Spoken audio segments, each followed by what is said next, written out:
Assalomu alaykum aziz o'quvchilar. Adabiyot darsimizni boshlaymiz. O'tgan adabiyot darsimizda mustaqil bajarish uchun xalq og'zaki ijodining noyob durdonalari bo'lgan maqollardan yod olish edi. Ishonamanki, siz bu topshiriqni a'lo darajada bajargansiz. Albatta, yod olgan maqollaringizni hayotingiz davomida hamroh qilishga odat qiling. Ana o'shanda ko'zlagan maqsadga albatta erishasiz. Bugungi yangi mavzuni daftaringizga yozib oling. Mavzumiz nomi topishmoqlar. Siz juda ham ko'p topishmoqlar aytib, bir-biringiz bilan bahs qilasiz.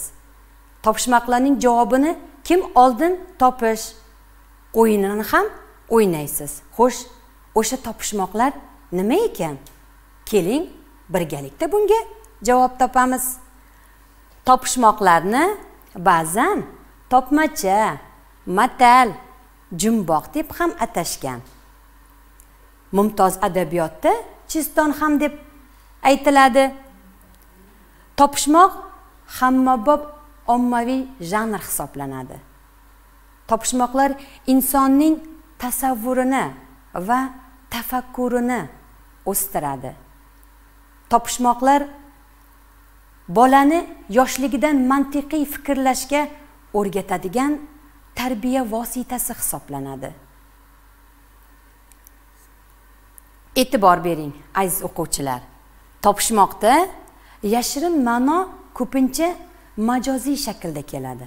Aniqrog'i, narsa nomi biror bir qush, hayvon, buyum, o'simlikka qiyoslangan holda keltiriladi. Topishmoqning javobini topmoqchi bo'lgan kishi unda keltirilgan ko'chma belgilarni xayolida mantiqan solishtiradi va hayotdagi belgilariga to'g'ri kelishiga qarab uning javobini topadi. Darhaqiqat sizga ham kimdir topishmoq aytsa, uni avvalo o'ylaysiz. Xayolingizda uning belgilarini, uning hayotdagi o'rnini va unga to'g'ri keladigan javobni topib, aniq javobni aytasiz. Mana bu esa sizning tafakkuringizni o'stiradi. Topishmoqlar nasriy va she'riy shaklda, ixcham, sodda, ravon, qofiyali uslubda yaratiladi. Ana endi bunga misollar keltiramiz. She'riy topishmoqlarga misol. Siz buni juda ham ko'p eshitgansiz.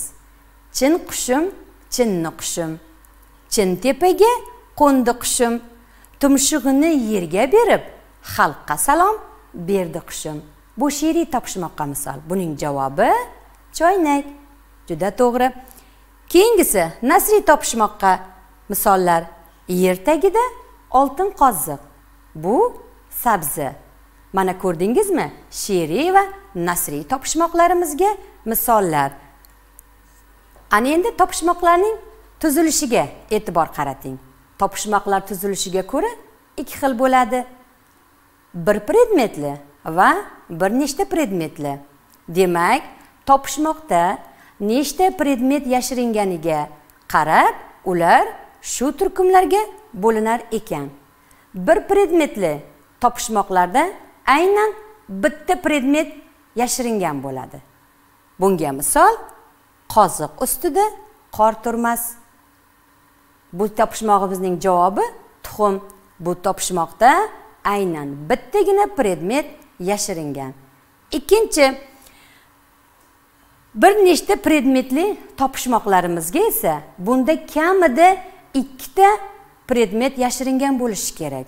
Masalan, bir daraxtda 12 shox, har shoxda 30 yaproq, bir yog'i qora, bir yog'i oq. Buning javobini siz juda ham yaxshi bilasiz. Bu yil, ya'ni uning 12 ta oy va 30 kun har oydagi, o'sha 30 kundagi kunduz va kechalar yashiringan ekan. Demak, bu topishmog'imizda bir nechta predmet yashiringan. Shuning uchun ham bir nechta predmetli topishmoqlar turkumiga kirar ekan. Topishmoqlar o'zining yaratilish davriga ko'ra ikki xil bo'ladi. An'anaviy topishmoqlar va zamonaviy topishmoqlar. An'anaviy topishmoqlarga xalqimizning tarixi va qadriyatlari aks etadi. Zamonaviy topishmoqlarda esa kundalik turmushimizdagi o'zgarishlar, fan va texnika yutuqlari o'z ifodasini topadi.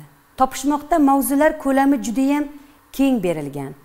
U o'quv qurollari bo'lsin, u tabiat hodisalari bo'lsin, oshxona anjomlari bo'lsin, aynan siz o'tirgan xonadagi jamiki mavzularni qamraydi. Topishmoq ertaklar ikki xil bo'ladi. Ya'ni birinchisi topishmoqli ertaklar. Bunda topishmoq ertak ichida keladi. Siz juda ham ko'p ertaklar o'qigansiz. Aynan shunda ertak qahramonlari bir-biri bilan topishmoq aytib, aql farosatini sinaydilar. Ikkinchisi esa ertak topishmoq. Bunda esa ertak to'liq topishmoq asosida quriladi. Butun asar topishmoq asosida qurilib, to asar boshidan oxirigacha aynan o'sha topishmoq asosida yaratilgan bo'ladi. Biz yuqorida Chiston haqida gapirib o'tgan edik. Ana endi Chiston nimaligini daftaringizga yozib oling. Chiston asli forscha so'z bo'lib, topishmoq, jumboq ma'nosini anglatadi. Chiston mumtoz adabiyotning kichik lirik janri hisoblanib, savol-javob shaklida paydo bo'ladi. Undagi narsa hodisalar ko'chma ma'noda tasvirlanadi. Aynan Chiston janri bo'yicha Alisher Navoiy va Uvaysi samarali ijod qilgan.